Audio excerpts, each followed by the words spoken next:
Demonic Angel.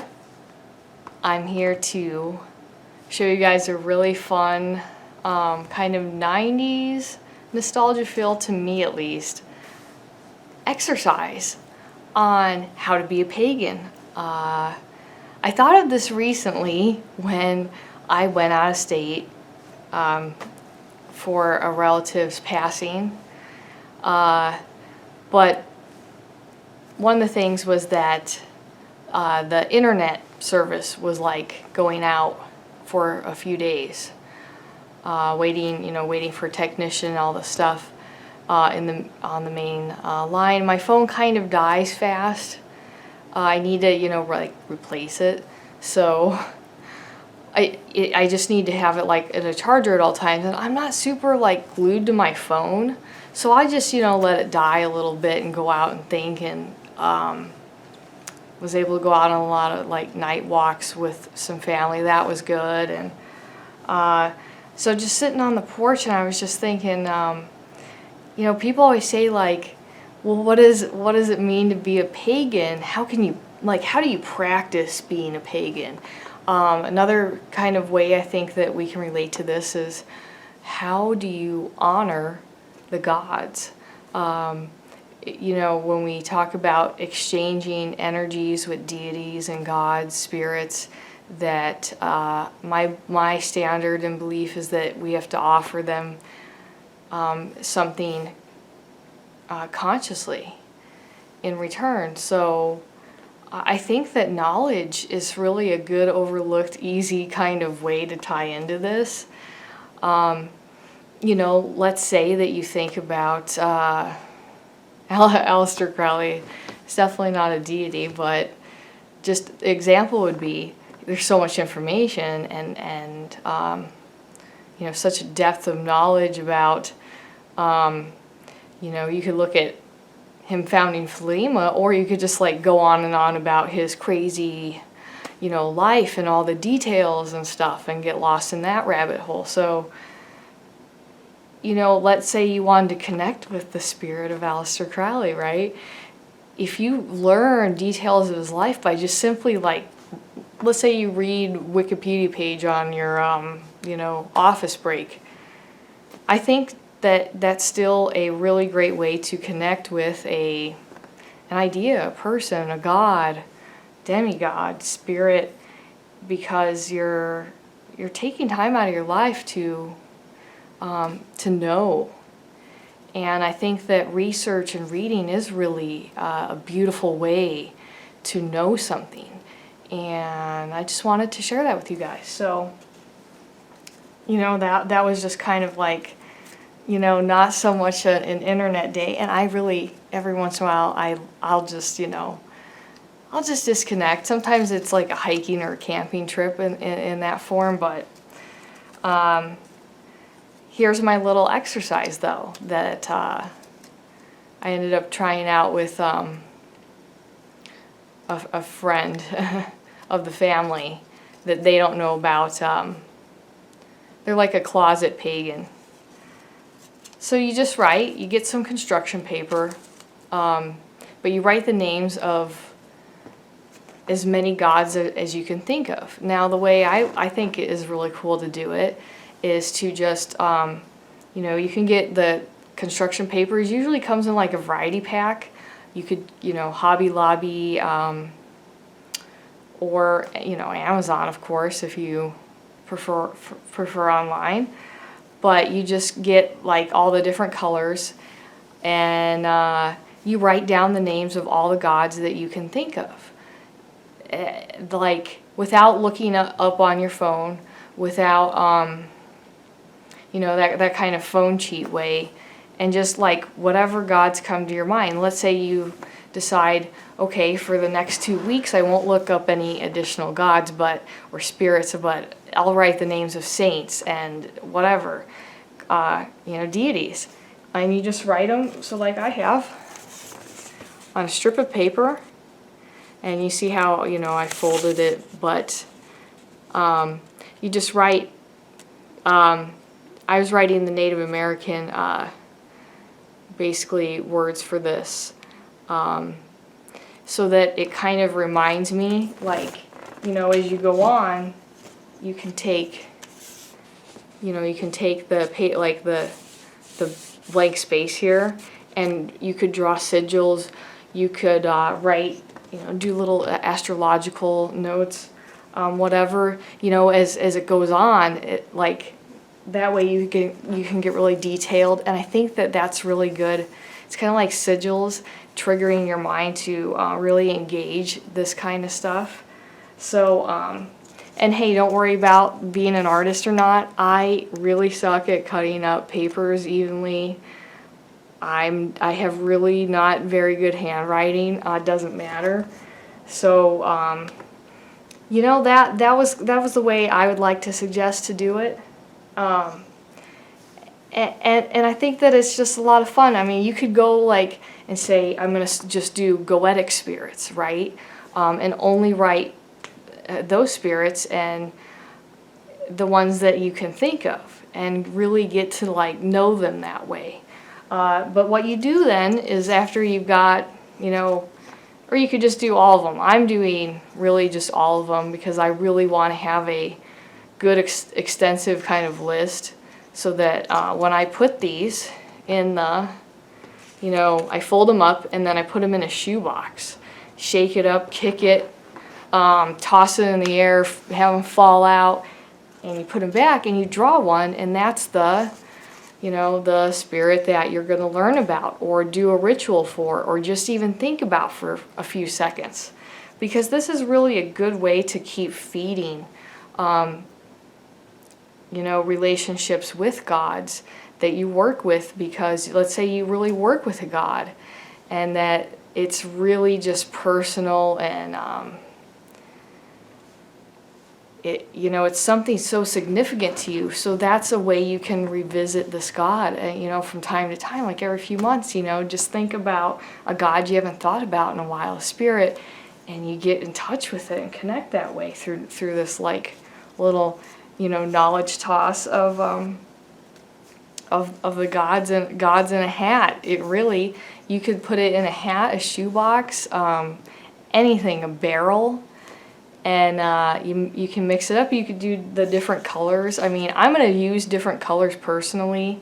Some will be yellow, green. I've got the red ones, and I'm just going to have so many that I won't really remember, like, by just the different colored paper. I'm not doing anything in order.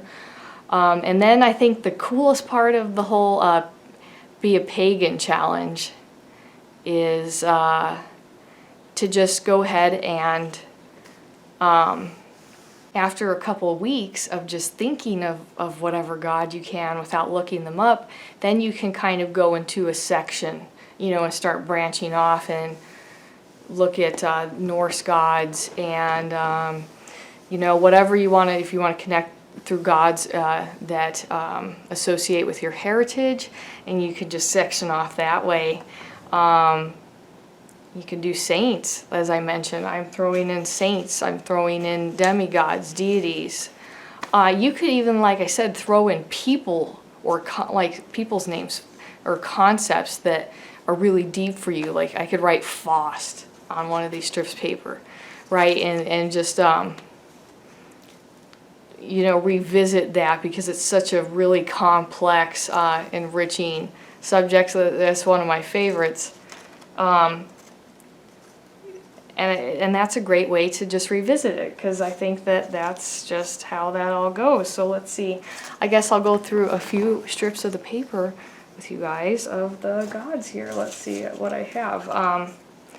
And, you know, and then your list will grow on and on and on, and you can, you know, draw symbols, like I said, next to it, just those trigger reminders, and that's a great way to build a relationship. So I've got, you know, I've got Thoth.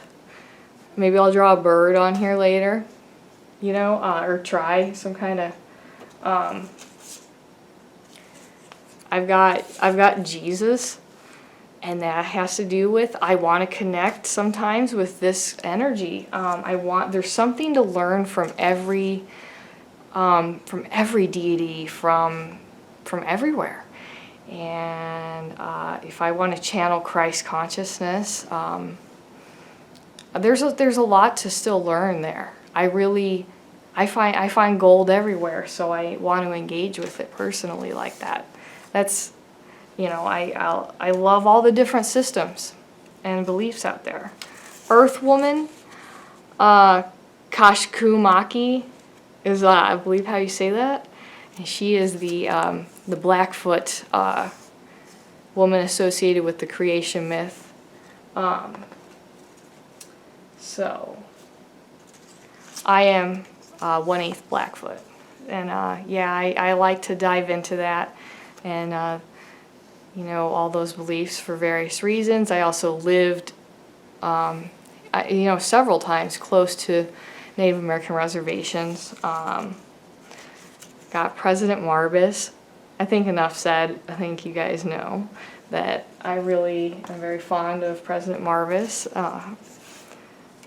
I've got Thor. So Vikings, Native American stuff. Then we're coming back over to, oh my gosh, this one is Amsakakupukinu. One of those like forever long names. Just because a god has like a 20-letter long name doesn't mean that you can't still try to say it, okay?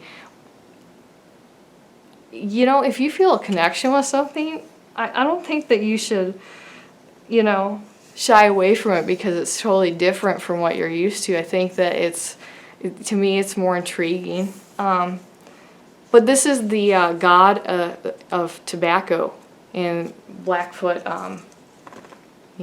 cosmology, really. And he also brought the first tobacco crops to men. And it's kind of associated with, masculinity, smoking, and in particular smoking before going to war. So it's a way of communing with the spirits and the ancestors before, really getting into an altered state of mind before battle, you sit there and let's just say it is straight up tobacco and smoke a tobacco pipe. That's definitely going to, facilitate this altered state of consciousness, and tobacco, nicotine kind of has that component like green tea where it makes one focused yet calm. But obviously not as good for you as green tea.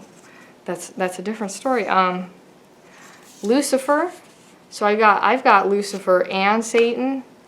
Lucifer for me is the spiritual aspects of our Dark Lord and the intellectual aspect. So it just kind of reminds me to think of something in that different way that's easy to remember. Coco Pele is like this roach or fly god it's commonly associated with the American Southwest. It's like an emblem they put on t-shirts and souvenirs. Most people don't know what it is because it looks like a bug playing a flute, but the petroglyphs of him have, he has a big dick, except, they emasculated him, and, now he's not a god anymore. He's just a cool little thing that people sell. But this is a really, really enriching spirit that I like a lot. It's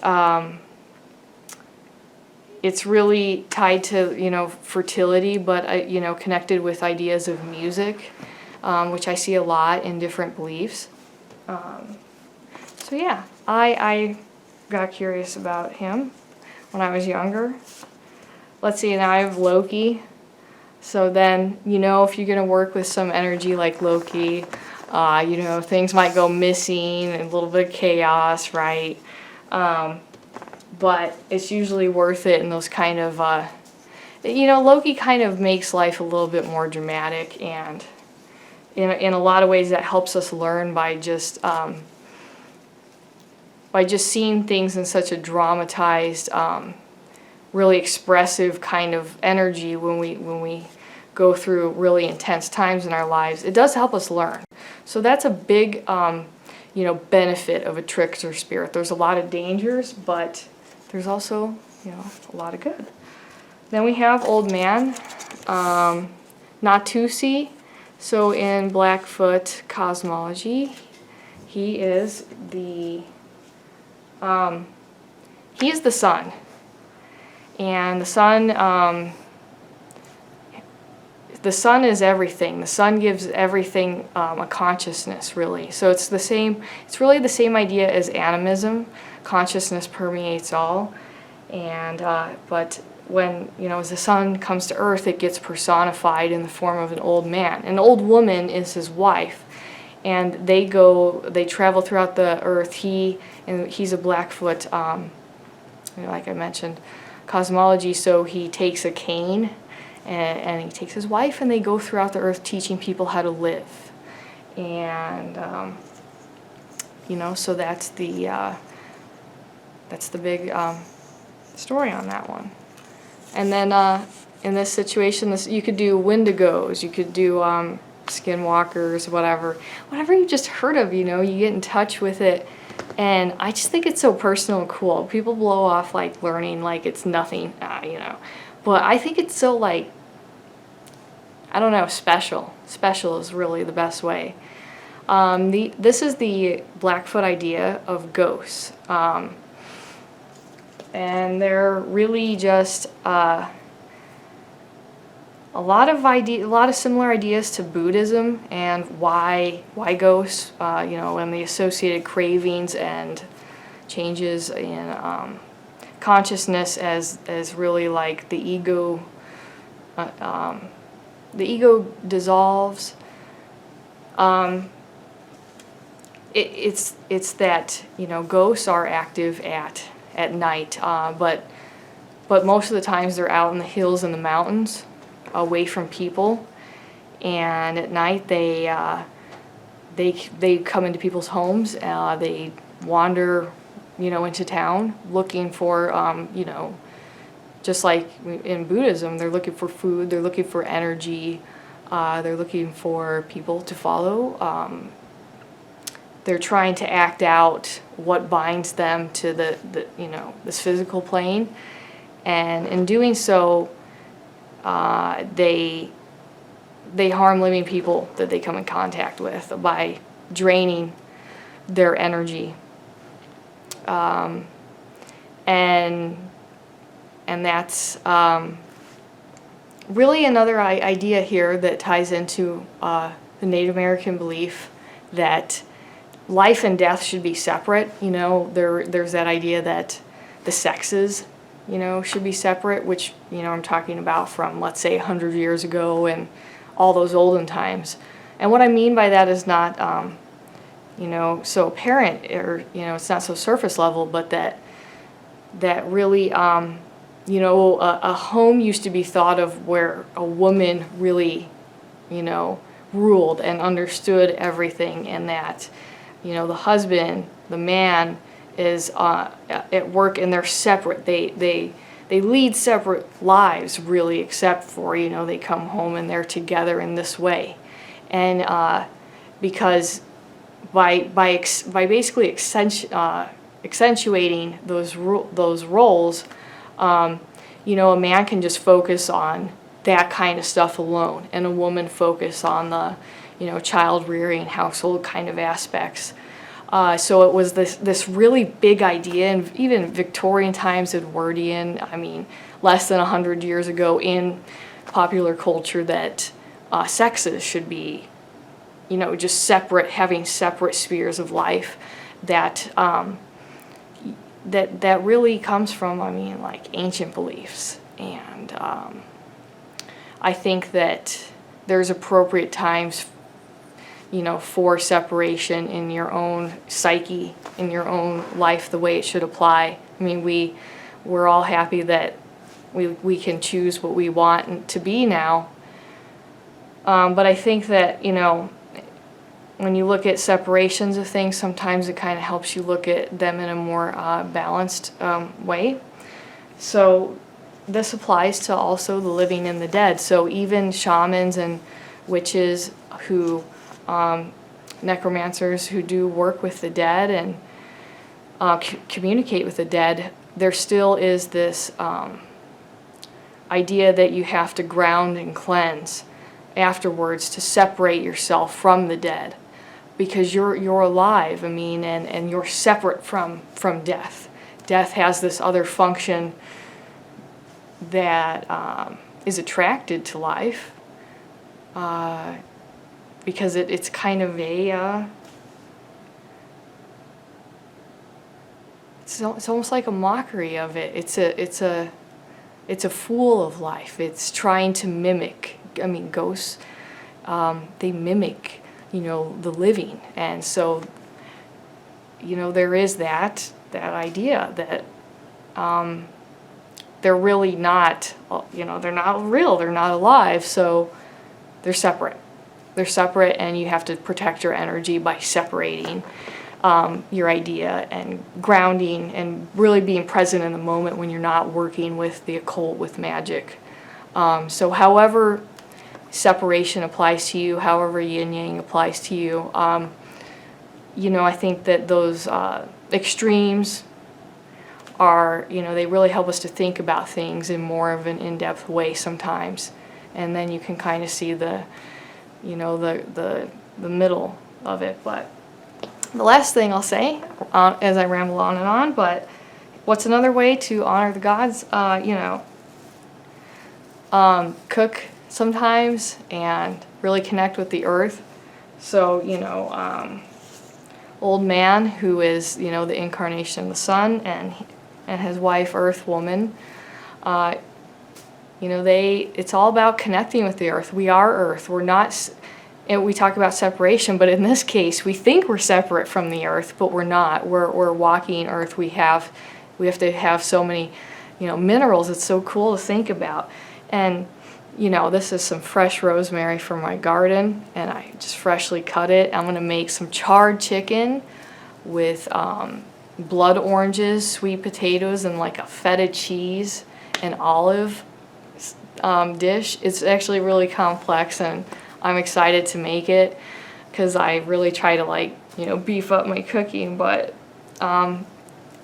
that's really, like, you know, it's homey. It's really good. It's earthy, and it's such a connection, you know, with, I don't know, like, it's funny, you know, cooking in a way, it doesn't make one feel like a pagan, because you're just mixing ingredients and having fun with herbs, and I just love it.